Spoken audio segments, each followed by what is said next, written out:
Good morning, Miss Moss. Good morning, Miss Childers. Okay, so let's get started talking about our students' assessment that they just took. Let's first restate the GLE. Yes, I think that is a great idea. The GLE is identify and explain the concept of branches and functions of the government. Before the students master the GLE, there are a few things they need to know before that. Here are a few I can statements that the students need to be able to do.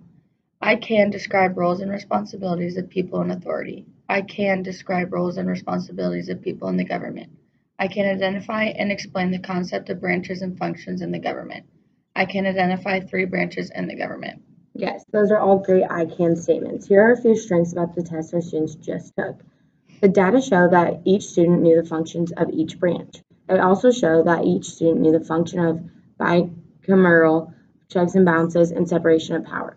The data show that 80% of students knew the 3 parts of the executive branch, and it also showed that 80% of students knew what branch was responsible for explaining and interpreting our laws.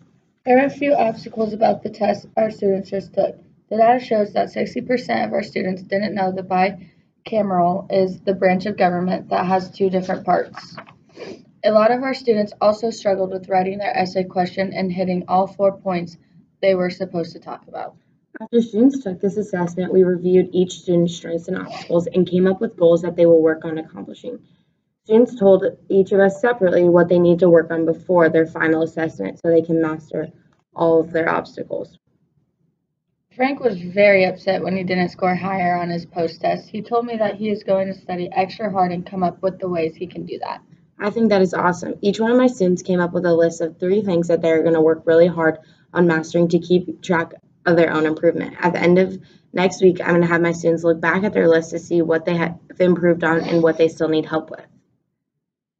That's a great idea. I'm going to have my students do the same thing. Let's come up with one SMART goal and meet next week to determine if another goal should be established. I think we should push the students to do better on their essay question because that is an important part of their assessment and it really shows us what they do and do not know. Yes, I think that's very important. Only 54% of students scored proficient or higher on the essay question. I think we should try and get 70% of our students to score proficient or higher on the essay question by Wednesday, March 6th. Okay, so here's our SMART goal. The percentage of students scoring proficient or higher on the essay question will increase from 54% to 70% by Wednesday, March 6th, as measured by giving them a new essay question that is very similar to the old one on March 6th. I think that this is a great SMART goal and we should try really hard for more of our students to score proficient or higher on the essay question.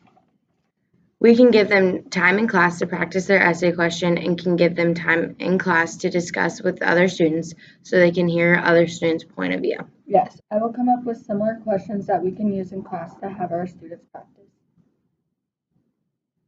I am really glad we can meet for this data team meeting. It is very helpful to talk about the assessment our students take. We discussed the strengths and obstacles that our students have and talked about how our students are doing to make their obstacles strengths.